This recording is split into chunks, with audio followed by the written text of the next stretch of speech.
लहरों से डरकर नौका पार नहीं होती, कोशिश करने वालों की कभी हार नहीं होती। नन्ही चींटी जब दाना लेकर चलती है, चढ़ती दीवारों पर 100 बार फिसलती है। सफलता का विश्वास रगों में साहस भरता है। चढ़कर गिरना, गिरकर चढ़ना ना अखरता है। आखिर उसकी मेहनत बेकार नहीं होती, कोशिश करने वालों की कभी हार नहीं होती। असफलता एक चुनौती है, स्वीकार करो। क्या कमी रह गई है, देखो और सुधार करो। जब तक ना सफल हो, नींद चैन को त्यागो तुम। संघर्ष का मैदान मत छोड़कर भागो तुम। बिना कुछ किए ही जय जयकार नहीं होती, कोशिश करने वालों की कभी हार नहीं होती। एक बार फिर से हमारे YouTube चैनल में आप सभी का स्वागत है। पिछले वीडियो में मैंने नरेशन के 9 पार्ट क्लियर कर दिए। नरेशन चैप्टर फिनिश हो चुका था। आज इस वीडियो में हम नया टॉपिक लेकर चल रहे हैं। टॉपिक का नाम है interchanging an affirmative sentence into negative. देखिए, आज इसको हम बताने चल रहे हैं। यह चैप्टर, यह टॉपिक हाई स्कूल स्टैंडर्ड के विद्यार्थियों के लिए भी महत्वपूर्ण है और इंटरमीडिएट के छात्रों के लिए भी महत्वपूर्ण है। इससे रिलेटेड क्वेश्चंस हाई स्कूल में भी पूछे जाते हैं एंड इंटरमीडिएट में भी पूछे जाते हैं। थोड़ा सा चैप्टर भिन्न होता है, तो उसके बारे में मैं अभी क्लियर कर दे रहा हूँ। देखिए, interchanging an affirmative sentence into negative. तो आज हम आपको बताएंगे कि कन्वर्जन के अंतर्गत एक अफर्मेटिव सेंटेंस को निगेटिव सेंटेंस में कैसे परिवर्तित करना है। एक अफर्मेटिव सेंटेंस को निगेटिव सेंटेंस में कैसे परिवर्तित करना है कन्वर्जन के अंतर्गत। थोड़ी सी हिंट देंगे हम ट्रांसफॉर्मेशन चैप्टर पर भी, लेकिन चूंकि हमारा चैप्टर जो है कन्वर्जन है, इसलिए कन्वर्जन के अंतर्गत ही हम अफर्मेटिव सेंटेंस को निगेटिव सेंटेंस में बदल कर बताएंगे। और नेक्स्ट वीडियो में इन फ्यूचर हम ट्रांसफॉर्मेशन चैप्टर पर आधारित अफर्मेटिव सेंटेंस को निगेटिव सेंटेंस में कैसे बदला जाता है वह भी बताया जाएगा। तो देखिए, सबसे पहले हम जान लेते हैं अफर्मेटिव सेंटेंस और निगेटिव सेंटेंस क्या होता है। तो अफर्मेटिव सेंटेंस एक ऐसा सेंटेंस होता है जो किसी बात को, किसी कथन को स्वीकार करता है। आप ऐसे कह सकते हैं इंग्लिश में, a sentence which accepts something is called an affirmative sentence. तो ऐसा वाक्य जो किसी बात को, किसी कथन को स्वीकार करता हो, उसे अफर्मेटिव सेंटेंस कहते हैं। उसके बाद बात आती है निगेटिव सेंटेंस की। तो निगेटिव सेंटेंस एक ऐसा वाक्य होता है, नकारात्मक वाक्य एक ऐसा वाक्य होता है जिसमें किसी बात को या किसी कथन को इनकार किया जाता है, डिनाइज किया जाता है। तो इंग्लिश में आप ऐसे कह सकते हैं, ए सेंटेंस विच डिनाइज या negates something is called negative sentence. तो निगेटिव सेंटेंस में किसी बात को, किसी कथन को इनकार किया जाता है, जबकि अफर्मेटिव सेंटेंस में किसी बात को या किसी कथन को एक्सेप्ट किया जाता है, स्वीकार किया जाता है, उसे अफर्मेटिव सेंटेंस कहते हैं। तो कुछ शब्द हैं, जैसे ये आपका नो है, नॉट है, नेवर है, सेल्डम है,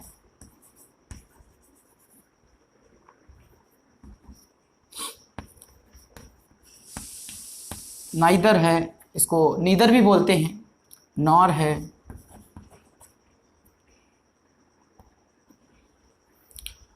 तो ये जो शब्द हैं,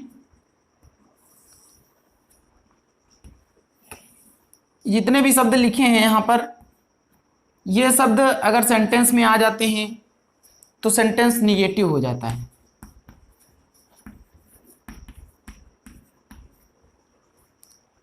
ये इतने शब्द no, not, never, seldom, neither, जिसको नाइदर भी बोलते हैं, नीदर भी बोलते हैं, नॉर, ये इतने वर्ड्स अगर सेंटेंस में आ जाते हैं तो सेंटेंस निगेटिव हो जाता है। और अगर ये शब्द नहीं होते हैं तो सेंटेंस अफर्मेटिव होता है, अफर्मेटिव फॉर्म में होता है। और अगर ये वर्ड्स दिए गए वर्ड्स बताए गए वर्ड्स सेंटेंस में आ जाते हैं तो दिया गया सेंटेंस निगेटिव हो जाता है। आपको समझ में आ रहा होगा, ए वर्ड्स जो हैं सेंटेंस को निगेटिव बना देते हैं। अब जो ये नो है, ये नो अकेले भी हो सकता है, इट्स मीन अकेले भी हो सकता है और किसी वर्ड के साथ भी लिखा हो सकता है। जैसे अभी ये नो जो है वो थिंग के साथ लिखा हो तो नथिंग हो जाएगा। अभी यही नो बॉडी के साथ लिखा हो तो नो बॉडी हो जाएगा।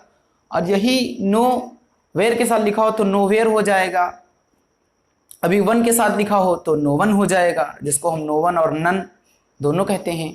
तो जो नो वर्ड है ये किसी वर्ड के साथ भी लिखा हो सकता है। बात समझिए, यहाँ पर जो हम बता रहे हैं नो वर्ड जो है वो अकेला भी लिखा हो सकता है और किसी वर्ड के साथ लिखा हो सकता है। थिंग के साथ लिखा हो तो नथिंग हो जाएगा, वन के साथ लिखा हो तो नो वन हो जाएगा। तो इस प्रकार अगर यह किसी वर्ड के साथ भी लिखा है तब भी दिया गया सेंटेंस निगेटिव सेंटेंस हो जाएगा। तो हमने बताया कि ये वर्ड्स अगर सेंटेंस में होते हैं तो निगेटिव सेंटेंस होगा, अगर ये वर्ड्स नहीं होते हैं तो अफर्मेटिव सेंटेंस हो जाएगा। अब देख लीजिए किस प्रकार एक अफर्मेटिव सेंटेंस को निगेटिव सेंटेंस में बदलना है, तो उस पर चर्चा करने जा रहे हैं। रूल नंबर फर्स्ट,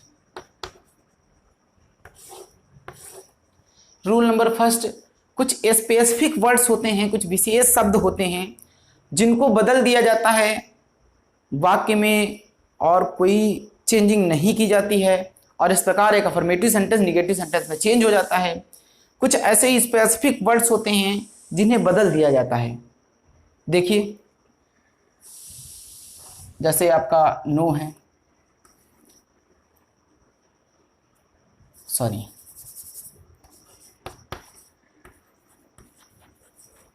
ऑलवेज है, एवर है, एनी है, सम है, आइदर है, आर है,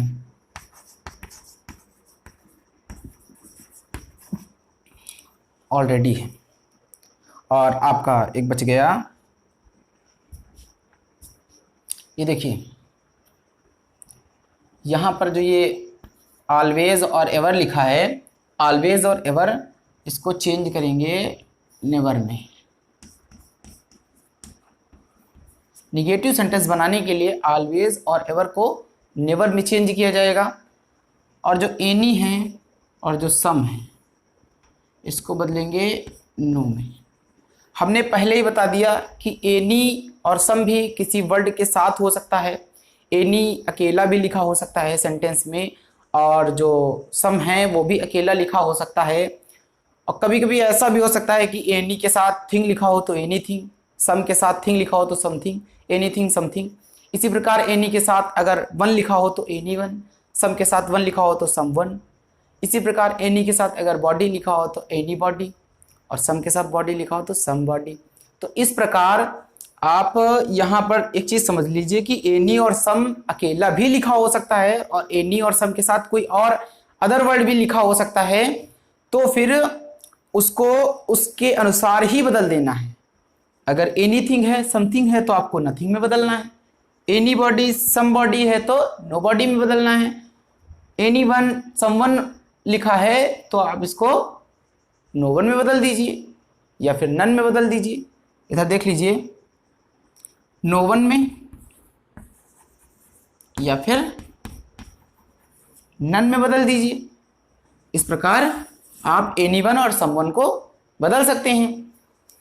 यहां पर देखिए ईदर को या जिसको आप आइदर कहते हो उसको नीदर में या नाइदर में चेंज कर सकते हैं। और को हम नॉर में चेंज करेंगे एक निगेटिव सेंटेंस बनाने के लिए और ऑलरेडी को नॉट एट में बदलेंगे, नॉट एट में। नॉट एट मतलब होता है अभी तक नहीं और ऑलरेडी मीन्स होता है पहले ही। तो इस प्रकार ये सब चीज़ें ऐसे बदली जाएंगी। ऑलवेज और एवर को नेवर में चेंज करना है निगेटिव सेंटेंस बनाने के लिए, और एनी और सम को नो में चेंज करना है। अब बात आती है कि कभी अगर एनी के साथ और सम के साथ थिंग लगा हो, बॉडी लगा हो या वन लगा हो, तो उसको उसी के अकॉर्डिंग चेंज कर देना है। एनी थिंग हो तो नथिंग, एनी बडी हो तो नो बडी, एनी वन हो तो नो वन, इसी प्रकार समथिंग हो तो नथिंग, समवन हो तो नो वन। इस प्रकार सिचुएशन के अनुसार उसको बदल देना है। और इधर को नीदर में, इसको आप आइदर और नाइदर भी पढ़ते हो, और जो और है उसको नॉर में, ऑलरेडी को नॉट एट में। इस प्रकार आपको यह परिवर्तन करना है। फॉर एग्जाम्पल देख लीजिए,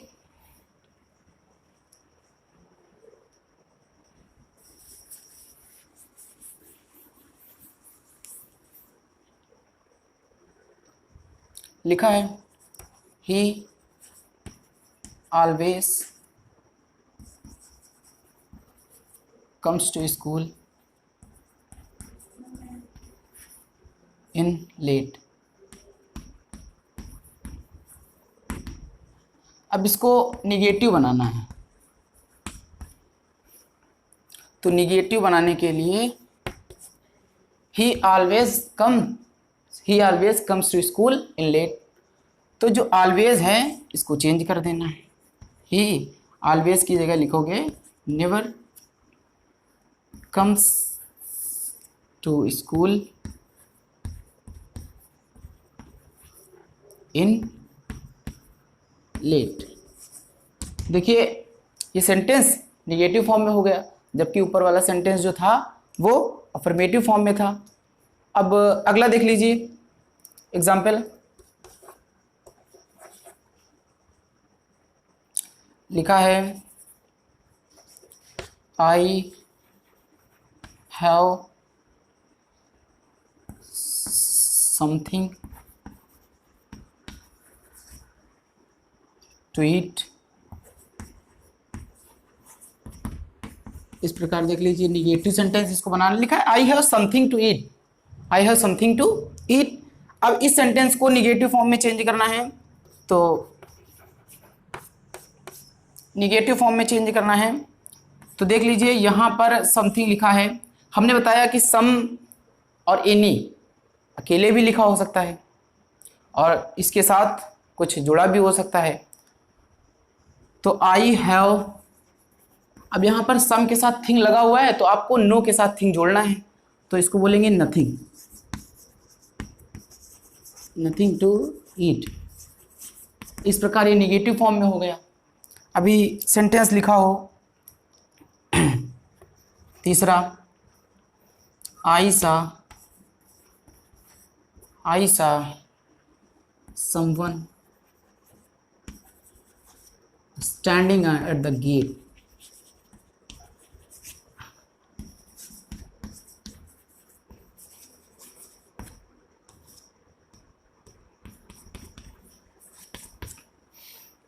अभी लिखा हुआ है I saw someone standing at the gate, तो अब इसको निगेटिव बना सकते हैं।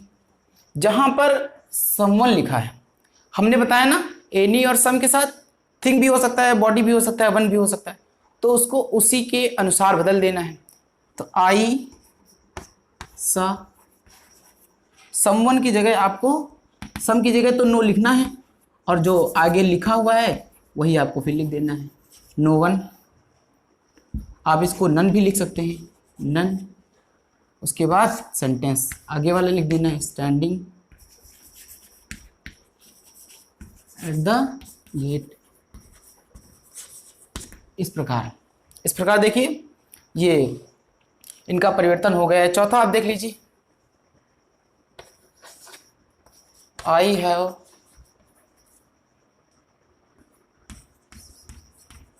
Seen the Taj Mahal already. इसको निगेटिव बनाना है तो आपको क्या करना है, I have seen the Taj Mahal already. तो जहां पर ऑलरेडी लिखा है वहां पर आपको क्या लिखना है, नॉट एट। तो I have seen, I have seen the Taj Mahal.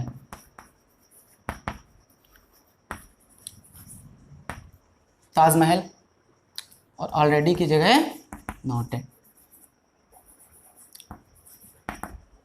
इस प्रकार I have seen the Taj Mahal not at, इस प्रकार ये सेंटेंस निगेटिव सेंटेंस हो गया।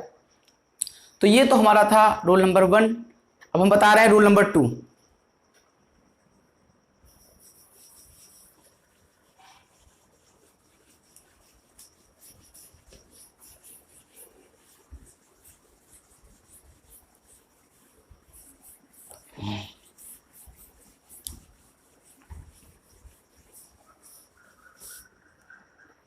अब देख लीजिए,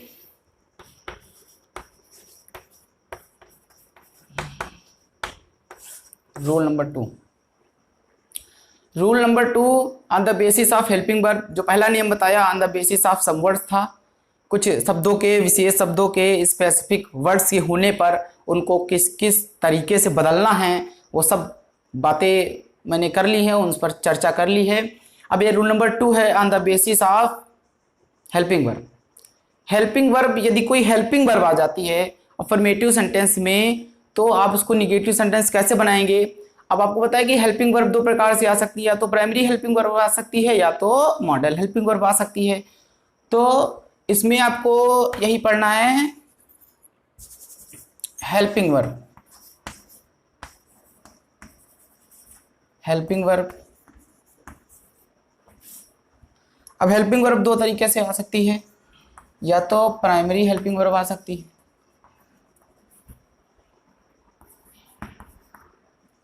या तो मॉडल हेल्पिंग वर्ब आ सकती है। तो इस प्रकार हेल्पिंग वर्ब आ सकती है। एक नोट है,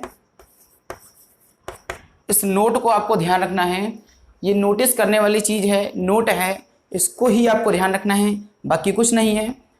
तो नोट में हम ये बताने जा रहे हैं कि हेल्पिंग वर्ब चाहे एक पद की हो या दो पद की हो या तीन पद की हो, नॉट का यूज़ निगेटिव सेंटेंस बनाने के लिए नॉट का यूज़ वर्ब के एक ही पद के तुरंत बाद करना होता है।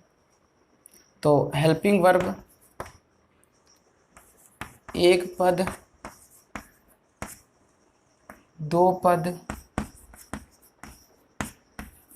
या चाहे तीन पद की हो, वाक्य को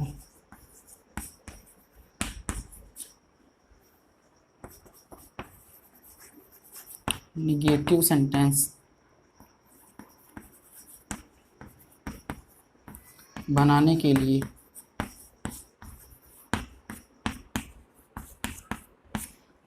लिए नॉट का प्रयोग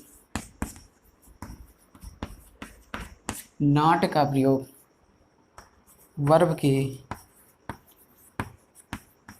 एक पद के बाद ही होगा। लिखा है हेल्पिंग वर्ब एक पद, दो पद या चाहे तीन पद की हो, वाक्य को निगेटिव सेंटेंस बनाने के लिए नॉट का प्रयोग वर्ब के एक पद के बाद ही होगा। एक पद के बाद ही होगा। अब जैसे हेल्पिंग वर्ब जो हमारी डू डज हैं, इज एम आर हैं, वाज वेयर हैं, हैज हैव हैं, ये सब एक पद की हो जाती हैं। और अभी हेल्पिंग वर्ब के रूप में अगर हम has been, have been, had been, will have, shall have, will be, shall be, इन हेल्पिंग वर्ब्स का नाम लें, तो इन हेल्पिंग वर्ब्स में दो पद देखने को मिल रहे हैं। अभी अगर हम विल हैव बीन या शैल हैव बीन का नाम ले लेते हैं, तो इन हेल्पिंग वर्ब्स में तीन तीन पद हैं।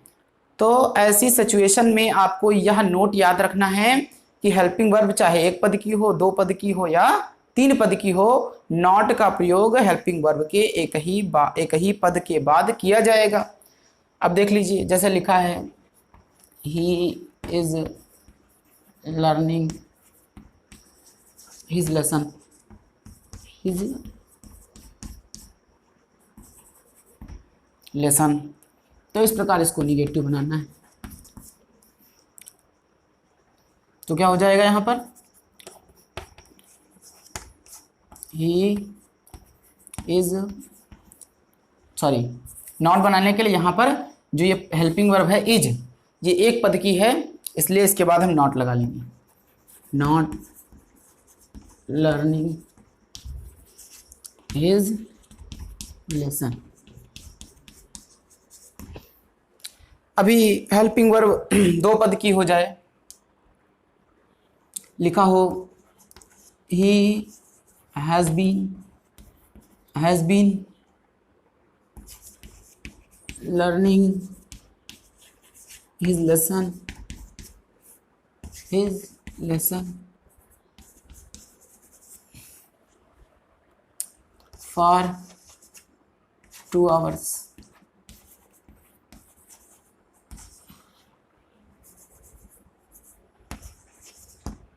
तो इसको आपको निगेटिव बनाना है।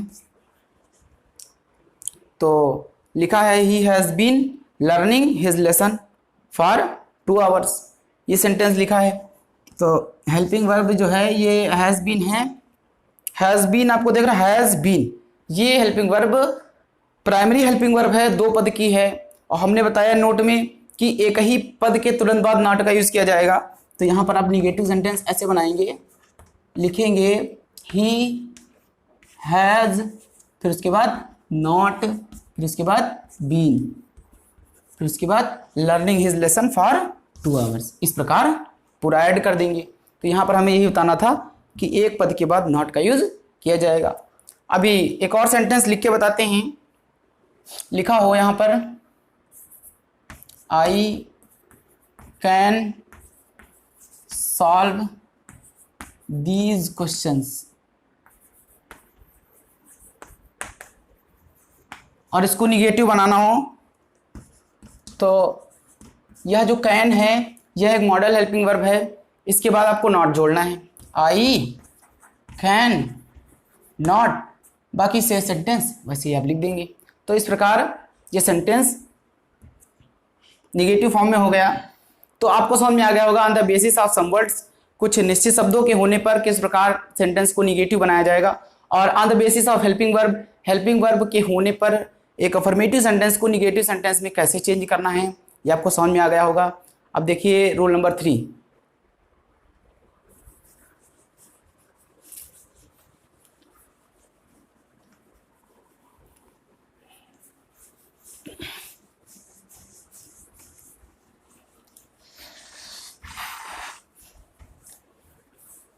रूल नंबर 3, ये रूल नंबर 3 जो है on the basis of main verb है।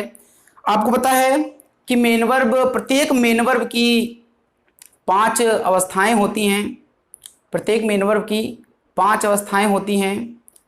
First form, second form, third form, ING form जिसको हम लोग फोर्थ फॉर्म कहते हैं, और फिफ्थ फॉर्म जिसमें कभी एस जुड़ता है और कभी ईएस जुड़ता है। तो देख लीजिए यहाँ पर एक क्वेश्चन आपको बता दें जो ज़्यादातर पूछा जाता है। हमारे यहाँ एक टीचर थे, आप सभी विद्यार्थियों को पता है कि जब वो एक बार आए थे तो उन्होंने एक क्वेश्चन पूछा था कि मेन वर्ब किस नंबर में होती हैं। तो आपको बताना है कि जो मेन वर्ब होती हैं, जैसे ये आपका मेन वर्ब है प्ले, प्ले मीन्स खेलना। तो आपको एक चीज़ बता दें, जितनी भी मेन वर्ब्स होती हैं वो प्लूरल नंबर में होती हैं। राइट है, लिखना। तो जितनी भी मेन वर्ब होती हैं प्लूरल नंबर में होती हैं। अब कभी इसमें इन मेन वर्ब्स में एस जुड़ता है और कभी एस जुड़ता है। तो देख लीजिए यहाँ पर ओ एक्स है, डबल एक्स है, एस है, डबल एस है, जेड है, एस एच है, सी एच है। ये इतने लेटर अगर मेन वर्ब की फर्स्ट फॉर्म में इतने लेटर लास्ट में आपको देखने को मिलते हैं तो आपको ई एस ऐड करना है, ई एस प्लस करना है। O X double X S double S Z S H C H, ये मेन वर्ब की फर्स्ट फॉर्म में इतने लेटर्स अगर आपको देखने को मिलते हैं तो उसको फिफ्थ फॉर्म बनाने के लिए आप एस नहीं जोड़ेंगे, वहां पर आप ई एस ऐड करेंगे और वह फर्स्ट फॉर्म फिफ्थ फॉर्म में चेंज हो जाएगी, और बाकी सब में आपको एस जोड़ना है। एक चीज और होता है कि कभी कभी मेन वर्ब का लास्ट लेटर वाई होता है, तो अगर उसका लेटर वाई है लास्ट में और उसके पहले वॉवेल दिया है, कोई वॉवेल दिया है वाई लास्ट में है और उसके पहले कोई वॉवेल दिया है, तो उसमें आपको ई एस प्लस करना है, सॉरी एस प्लस करना, एस। जैसे आपका प्ले है, तो देखिए प्ले में वाई जो है लास्ट में दिया है और उसके पहले ए हमारा वॉवेल है, इसलिए जब हम इसको फिफ्थ फॉर्म में चेंज करेंगे तो इसमें केवल एस लगाएंगे, प्लेज हो जाएगा।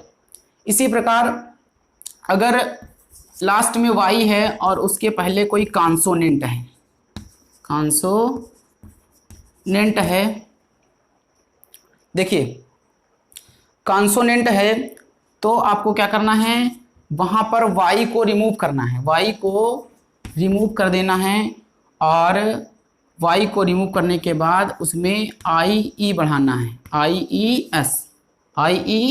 एस। जैसे आपका लिखा है क्राई, क्राई मीन्स होता है चिल्लाना, तो क्राई फर्स्ट फॉर्म में है तो आप क्या करोगे, देखिए वाई के पहले कोई कॉन्सोनेंट दिया है, आर दिया है कॉन्सोनेंट, तो आपको क्या करना है कि वाई को रिमूव कर देना है और वाई की जगह आई ई एस ऐड कर देना है। तो ये दो कॉन्सेप्ट आप याद रखो कि जब भी ये लेटर्स मेन वर्ब के लास्ट में दिए हो, O X double X S S double S Z S H C H, ये लेटर्स अगर लास्ट में दिए हैं तो ई एस ऐड कर दो, और अगर लास्ट में वाई दिया है उसके पहले वॉवेल दिया है तो आपको एस ऐड कर देना है, फिफ्थ फॉर्म बन जाएगी।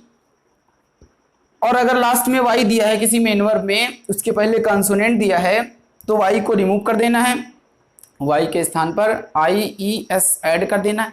इस प्रकार फर्स्ट फॉर्म फिफ्थ फॉर्म में चेंज हो जाएगी। और जो ये फिफ्थ फॉर्म होती हैं ये सिंगुलर नंबर में होती हैं, ये जो फिफ्थ फॉर्म होती हैं ये सिंगुलर नंबर में होती हैं। तो देखिए यहाँ पर हमें बताना था कि मेन वर्ब के होने पर एक अफर्मेटिव सेंटेंस को निगेटिव सेंटेंस में कैसे चेंज करना है। तो थोड़ा सा कॉन्सेप्ट है, उसको क्लियर कर दे रहे हैं। अगर मेन वर्ब की सेकंड फॉर्म है सेंटेंस में, तो उसको आपको did not plus first form में चेंज करना है। और अगर मेन वर्ब की फर्स्ट फॉर्म है सेंटेंस में, अफर्मेटिव सेंटेंस में, तो आपको डू नॉट लिखना है और वर्ब की फर्स्ट फॉर्म लिखना है। और अगर मेन वर्ब की फिफ्थ फॉर्म है जिसमें कभी एस और कभी ई एस ऐड होता है, तो ऐसा होने पर आपको क्या करना है, उसको डज नॉट में चेंज करना है और वर्ब का फर्स्ट फॉर्म लिखना है। ये इतना आपको देखना है अच्छी तरीके से, इतनी चेंजिंग करनी है। अगर सेकंड फॉर्म हो तो उसको did not plus first form में चेंज कर देना है निगेटिव सेंटेंस बनाने के लिए। और अगर अफर्मेटिव सेंटेंस में कोई फर्स्ट फॉर्म दी है, किसी भी मेन वर्ब की फर्स्ट फॉर्म दी है, तो निगेटिव सेंटेंस में आपको उस फर्स्ट फॉर्म को ना हटाओ, क्योंकि आगे फर्स्ट फॉर्म लिखना ही है, तो डू नॉट लिखो और फर्स्ट फॉर्म लिख दो। और अगर किसी अफर्मेटिव सेंटेंस में मेन वर्ब का फिफ्थ फॉर्म दिया है जिसमें कभी एस जुड़ा होता है कभी ई एस जुड़ा होता है, ऐसी सिचुएशन होने पर आपको उसको रिमूव कर देना है और वहां पर डज नॉट लिखना है, मेन वर्ब का फर्स्ट फॉर्म लिखना है, आगे सेंटेंस ऐड कर देना है। इस प्रकार एक अफर्मेटिव सेंटेंस निगेटिव सेंटेंस में चेंज हो जाएगा। तो एग्जाम्पल के माध्यम से हम आपको समझाने का प्रयास कर रहे हैं। देखिए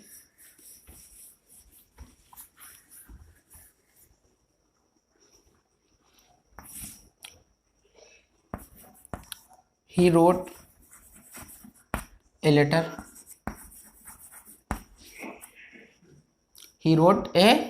letter, तो यहाँ पर जो रोट है ये राइट की सेकंड फॉर्म है, और हमने बताया कि जब सेकंड फॉर्म होगी तो उसको did not plus first form में चेंज करेंगे।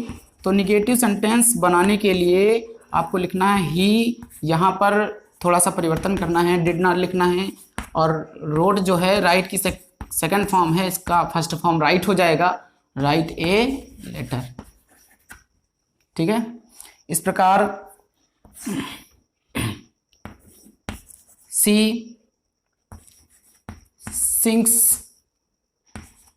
ए स्वीट सॉन्ग,